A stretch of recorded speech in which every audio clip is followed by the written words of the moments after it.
Now, we've got a few questions. We'll start with the one from the sisters. If you are on a plane and you break your wudu and cannot make wudu, the plane is starting to land, and the airport only has a men-only masjid, what shall she do? Especially, the only masjid there, only the when in the lounge, the airport lounge, and they're around there. He said there's no place for women to pray. And I'm confused. She's on the board of the plane, there is no wudu. If you're on a plane and you break your wudu, okay, and cannot make wudu on the plane, okay, because the plane is starting to land, maybe the messenger already know you're about to land, okay, and the airport has men-only masajid, place where only men can pray. What should she do when she wants to pray? Okay. Well, I can't understand the link of her wudu in the plane. We said if she can do it, the prayer on the ground, she's not allowed to do her obligatory prayer on board of the plane. She can do as much as she wants from the voluntary. Witr, night prayer, no problem. But obligatory, she could do it on the ground, she may not do it except on the ground. Her dilemma is that there is no maybe wudu facilities in the aeroplane. Well, she wait until I'm going to give a different scenario. She had to wait to make wudu in the lounge. There is no wudu facilities in the lounge. Let her wait until the plane is landing. I'm pretty sure the stewardess and the steward, they're going to make her to come to the toilet and have her wudu. She doesn't have to be kicked out straight away to the plane. When the plane lands, the people, they're not being kicked out straight away. You can go to the toilet after the plane landing and stops.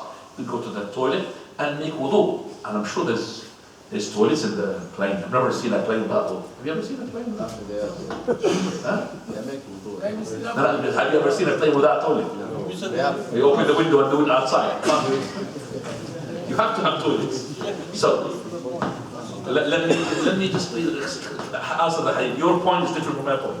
That's your point. We'll just finish it. So what we're going to say now, if she is going to make the wudu when she's landing, wait until the plane is landing, she'll make the wudu inside. Finish the wudu. Now there is no prayer for the men lounge there. So what she can do now, if she's 100%, there is no space for her to pray in the lounge in the airport, then let her pray in the plane just like she made wudu in the plane after it landed. And she prayed, because we said, if you remember, there is no problem to pray your obligatory in the plane, in the train, if they are what? On the ground, and they are what? Stopped. Stationary. Like in the caravan, remember the mobile house? So you could pray in there, you could pray your obligatory. It takes about what, 3-4 minutes? They're allowed to do that. So don't make things difficult on you, sister. Now your point. Because what she was mentioning is the wudu in the plane, she's on landing. It's about to land. What she should do, she comes out. In the lounge, and she can't pray in the men's prayer. I think you're repeating the same question which we answered, bro. First of all, is she white? So why do you think that what she said is what you said? I'm teaching all my students all the time. One person asks a question, let's say from the floor. I've answered the question. And you say, no, his question is not like that. I would say, no, his question is like that. Maybe it's your question is different. Not everybody. So any person who thinks that the question of the one who questions is according to what he thinks, maybe it's not right. Maybe his question is different. I remember one day when I answered a question to a brother, he said, I don't think you get my point. So the brother said, let me explain. I said, brother, let him explain. No, let me explain. So the brother said, okay, explain. So he means by this, and the guy might try to do like this for him. Yes, he means it. And then, no, akhi, it's not what I mean by that. No, he went with him at the beginning and then, no, brother, that's not that. That's different. So I said to him, what you mean is maybe it's not what he means. Let him explain his question. Because she's not here to ask her, I gave her all different scenarios. She cannot make wudu in the lounge. She could make wudu where? Because it's impossible to have a plane without toilet. Which type of plane is this? So she had to have wudu when the plane lands. Because you can't do it because the plane is landing, they lock the toilet, no toilets. But after the landing, they have toilet. And on top of that, she can't pray in the lounge, she can pray what? In the plane. Because the plane's stopping now, she could stand up, face the Qibla, and everything, alhamdulillah. She's on her own in the plane. They'll give 2-3 minutes. If she come up, they kicked her out. No wudu, no prayer. She has to come out now. She's in the lounge now. Is there no toilet in the airport? Which type of airport is this? Camel airport?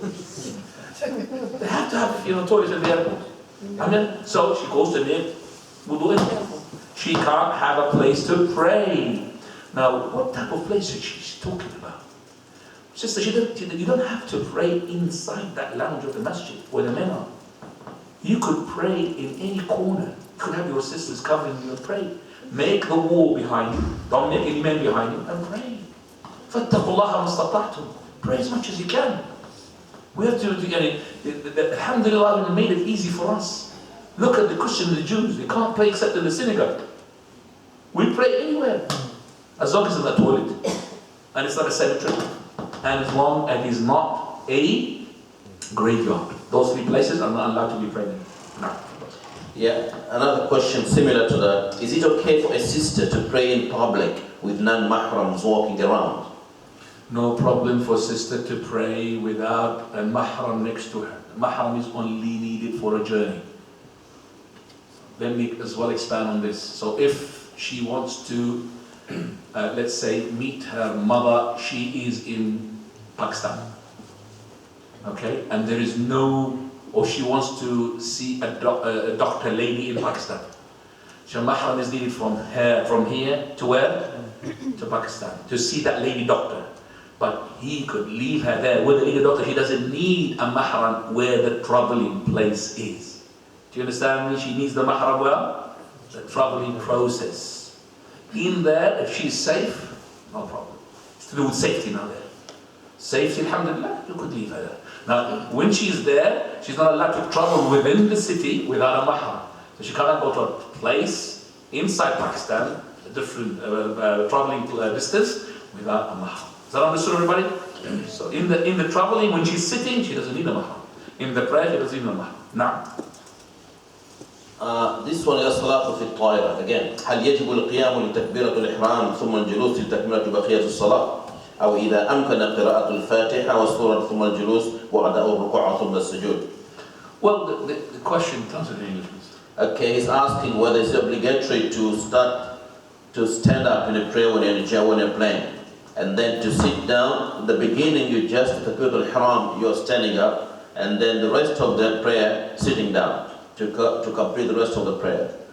Or if it is possible to recite the Surah Al-Fatiha and another surah, and then to sit down. He stands up, she stands up, Allah Akbar, Surah Al-Fatiha, another surah. When come up from the ruku', that's where she goes down to sit down and complete the prayer. So which one is the best? We need to make sure that when we pray the obligatory, we don't pray it on board of the plane unless it is a necessity. Remember that. So pray your prayer on the land, not in the air, in the land. So if your flight is too long, that you have to have some of the prayers on board of the plane, then we say this is necessity. And necessity here, we play it the way that we should pray it. Meaning, if I'm able, like in Saudi Arabian Airlines, they've got musalla. They've got proper musalla. And you could face the Qibla, because the plane is not like a roller coaster that goes everywhere. It goes to a particular direction, stays there for a long, long time. Cruising. So in the musalla, they will tell you, within those, mashallah, navigation system, where is the Qibla exactly. So you'll be towards the Qibla, standing up and praying in the musalla. If you are not on board of these planes, you are on board of a plane which is like another Muslim plane, but they don't have musalla. They ask them, can I pray in the kitchen? Or even any plane. Can I pray in the kitchen? Can I pray in an area which is, even if it is not next to the toilet, but it's not a toilet area, it's no problem, as long as it's not in the toilet. So I could pray. So for example, on board of the Egyptian airline, alhamdulillah, they made me to pray next to the steward seats, there's at the back, big ones, and had even a praying carpet for them. So mashallah, they put it there, and we prayed, alhamdulillah. In one of the aeroplanes, we don't have they had even musalla for making tarawih. We made tarawih, okay, of Ramadan, with 4 people, 5 people. Okay, 5 people making tarawih because there's enough space for them. But some of the planes, they don't allow you because terrorism and all of that things, and you know, you can't stand up, it's dangerous and all of that. Then we say to you, pray in your chair. That's the question now. If you pray in the chair, then pray where your chair is. You cannot pray, let's say the Qibla is another direction, you cannot, you know, turn and start praying towards the people in front of you. You're going to say, what is this? Do you understand? If you have the people like this, you're going to pray towards them. It's not going to be acceptable. So you're going to be praying as much as you can towards wherever the plane is going in the front, because you can't go out. You stand up, like he says. You have to. Takbiratul ihram. You have to. And if you can, but if they can't, that you know the plane, you can't stand up like this, then you fuss. Then sit. So if you sit, your ruku' and your sujood, you can't make it on the floor, you have to make a gesture. Ruku', as we said, sujood is a bit less. Okay? That's how we do it. You fear Allah as much as you can. And you do like we did with that person who is ill. Remember how she said? Sitting down this way, that way, this way, that way, this way. And then the last thing. We don't go to the cross-legged until we exhaust all the sunnah sittings. Now, if you are unwell and cannot get up from bed, how should you one perform wudu and pray? if you are unwell and you cannot get up from the bed, how can you perform wudu? Now there is either that you have a person who can help you to make wudu, like at the time of the companions, at the time was also the pharaohs, Abu Qilab al-Jarmi, who was the student of Abdullah ibn Abbas. He had his son making him wudu. He had no legs, no hands. He can't even stand up. He's just sitting on on his back, and he prays while he's on his back. Okay, so he had his son makes him wudu, and the wudu is going to be for what? For whatever is remaining from his hand, or whatever is remaining from his foot, and there's no foot. So it is his face. Okay, his face and his mouth and his head, and that's it. No feet, no hands. And he used to help. If you don't have somebody to help you, then maybe somebody will leave you the water so you could really use it while you're next to you. You can't get up from the bed and you cannot do all of that. Simple, like tayammum, try ablution. Next to you, a wall. Put your hand, Bismillah, strike the wall, blow into your hands, wipe your face, and then your hands. Strike the wall, it's once, only once. Strike the wall, Bismillah, and blow into your hands if there is dust. If there's no dust, you don't have to blow your hands. If the wall is clean. But the wall has to be a wall. You understand what is a wall? Wall has to be a wall. Meaning like this, sorry, concrete. Not wood or plasterboard. It has to be from the earth, from the concrete. Bricks. You know, like our walls. This is walls, isn't it? Plaster. Some of the plasterboards. This one is the walls.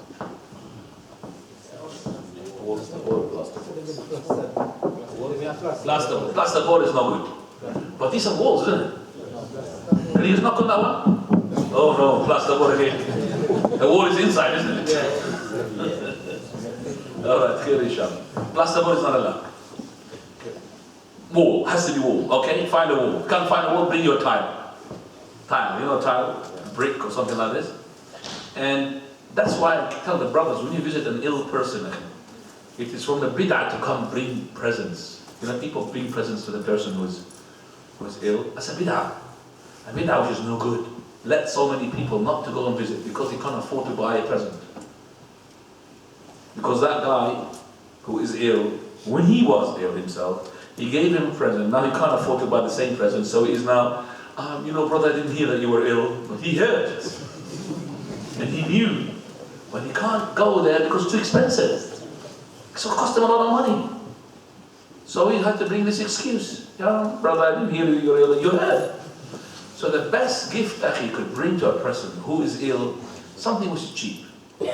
Bring in your, carry a bag, tile. The person can't make wudu. So that tile will help him to make what? Tayammum and teach him. We will be happy. This is the best present you can give him. I should bring a brick with me. Not to break the head of that person, but for him to be next to him. And I need to clean it for him, put it for him. Bismillah. Khalas. It is dust. and then he wipes his face in his hands, like that. And he's ready for the prayer. He's happy. Because some of them, they think, you know, brother, I got, you know, this pipe. You know the pipe, they say, got this pipe and I'm not just, I don't think I'm going to do the prayer. No, brother, you have to do the prayer. Even with that pipe running through, you have to make the tayammum and make the prayer. You have to. In the bed of yours, you have to. As long as this is functioning, working, you have to do the prayer. You only can't do the prayer, you know, coma, conscious, mentally disabled. But if you are there, so you have to, regardless how severe is the physical disability of yours. Right. We finish it, Any question from here? Because I've got some more questions from the sisters, but we need to give a chance for now. I don't need the mic because my voice is not very good. Shaykh, but the sisters have to hear it, uncle. The sisters have to hear it.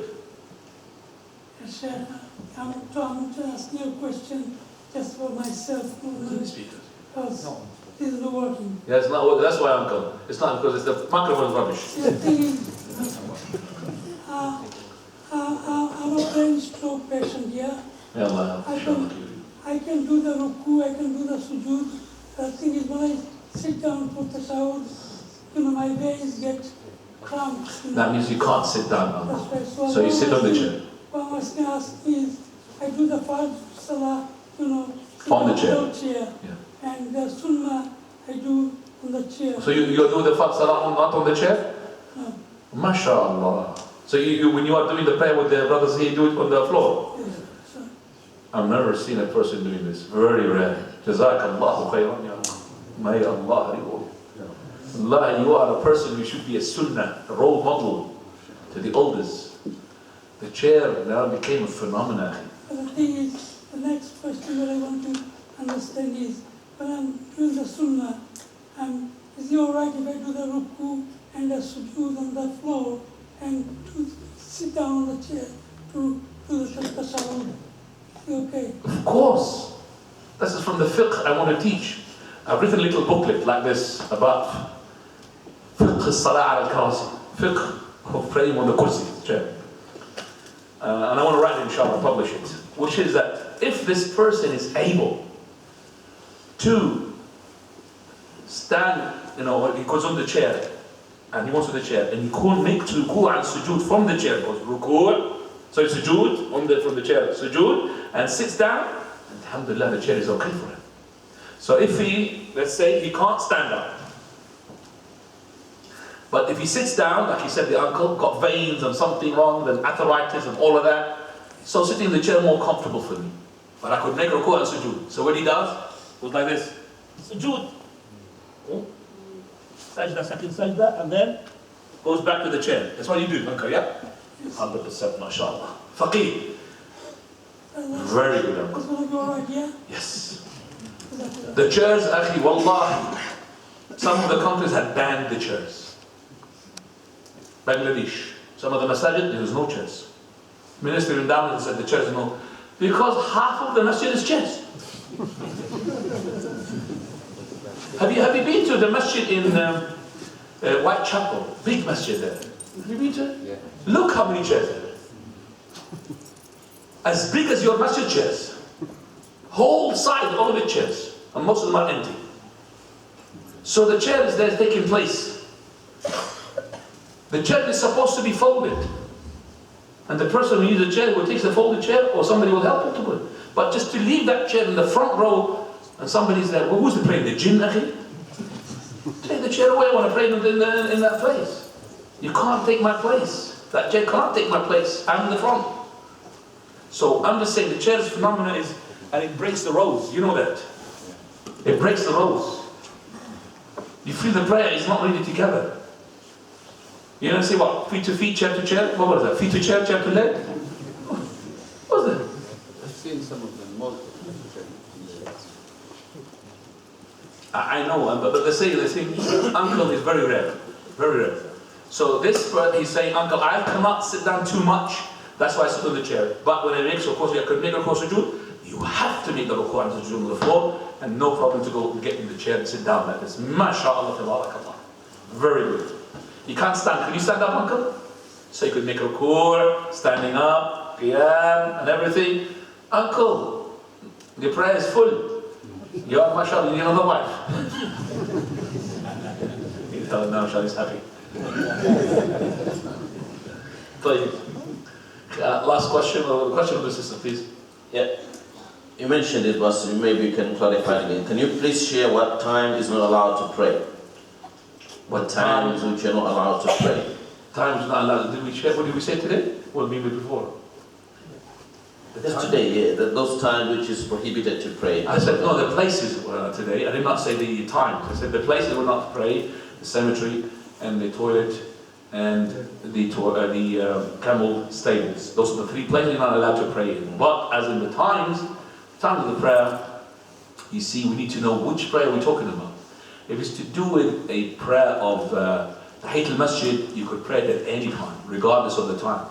But if you're praying about voluntary, just normal voluntary like that, which has no reason, then those following times are not allowed to be prayed in, which is number one, after the Fajr prayer. So when you pray your Fajr prayer, you're not allowed to pray any voluntary until the sun had risen, and risen about 2-3 meters above the horizon, about 15 minutes after sunrise. Second time, when the sun is rising. Third time, when the sun in the zenith, which is the closest to the earth, 10 minutes before Dhuhr. If you go to some of the masajid, like the Hanafi masjids, they do have a flashing clock. Flashing, and don't pray, don't pray, don't pray. Just before Dhuhr, and it goes flashing. Okay? And fourth time is when the sun is setting. When the sun is what? Setting. Those are times you're not allowed to pray. There is another time which you add to this, which is the time when the Imam in the Jumu'ah, he says, Assalamu alaikum wa rahmatullahi wa barakatuh, and then he started to make, and then he starts his khutbah. When he starts his khutbah, you're not allowed to pray, except for one prayer, which is Tahiyyat al-Masjid. Any voluntary prayer are allowed. You have to sit down. But Tahiyyat al-Masjid, you have to pray it. But if you are in a hall, not masjid, you may not pray anything. You have to sit down when the Imam is delivering his khutbah. Wallahu ta'ala a'lam. Now, you mentioned the last session that we cannot pray Asr at its end's time. Please explain further this particular point. This time. At its end's time, yeah. I can't remember last time what I said because it's 1 month ago, but we will say Asr time has time which is in its best, that is the beginning of it. And time which is permissible, that as long as the sun is white. And the time which becomes disliked, and that's where the sun becomes yellow, and that is the hypocrite. And then the sun becomes red, and that's even more. Now, the Asr prayer should not be extended to the time when it is red. Even though that this person had not yet gone into the Maghrib, but the Asr time does not finish by the sunset. The Asr time finishes when the sun goes red. Because the Prophet ﷺ, he said, this is the prayer of the hypocrite. So if you deliberately want to do that in there, you have actually synchronized with the hypocrite. But if a person forgotten, and he remembered, or he slept, then he wake up any time before Maghrib. Even after Maghrib, he could pray it. No problem. Because man nama an salatin aw nasiha falyusalliha idha dhakara. Person who sleeps or forgets, and he remembers and he wakes up, then let him pray whenever he remembers, whenever he wakes up. La kafarata laha illa dhalik. There is no expiation for the prayer except for what he does. So the Asr prayer, just like the Isha prayer. Isha prayer does not extend until Fajr. It extends until the midnight. Midnight is the midpoint between Maghrib and Fajr. And midnight, it varies between summer and winter. For example, Maghrib time, or at the moment, let's say 4:30. And Fajr time, let's say, for the sake of this calculation, okay, 6:30. 6 o'clock is it now? We're just thinking to make it from 4 to 6. How many hours between 4 and 6? 14 hours. Because from 4 o'clock in the evening to 12 o'clock, that's 8 hours. And from 12 to 6, 6 hours. 6 plus 8, 14. Half of that, 7 hours. 7 hours are added to the 4, you subtract from 6. What time? 11. So midnight is 11. It's not 12. So you can't make your Isha after 11. It has to be before 11. Same thing with the Asr. Don't make it until the sun is about to set. When it's red. Before that. Now, does that answer the question? Jazakallah khair. And the last one thing, it is better to pray Isha in its earliest or latest time. Isha is to be prayed, the later it is, the better it is. But if it's on the expense of leaving the Jama'ah is better. Okay? The Jama'ah is better. And if it's on the expense that you might make your prayer at stake, you don't know you're going to sleep, then you pray at the beginning. So you're going to stay a bit up, but you think you're going to be what? Sleeping? Then pray early. Don't leave it until it's like Now,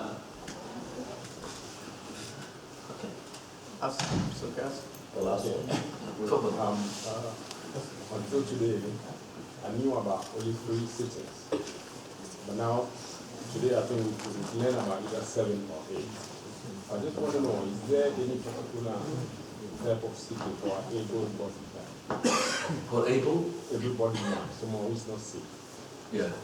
Is there any particular recommended sitting? No. But we're going to show you when we come to the sitting of the tashahhud and between the 2 sajda how to sit. But what I said here is that those positions, those are the only situation you pray them, but you don't pray them all the time, you pray them in particular. For example, the tawarruk, show the tawarruk again. The tawarruk, this is in a prayer that's got more than 1 tashahhud and it's in the 2nd tashahhud.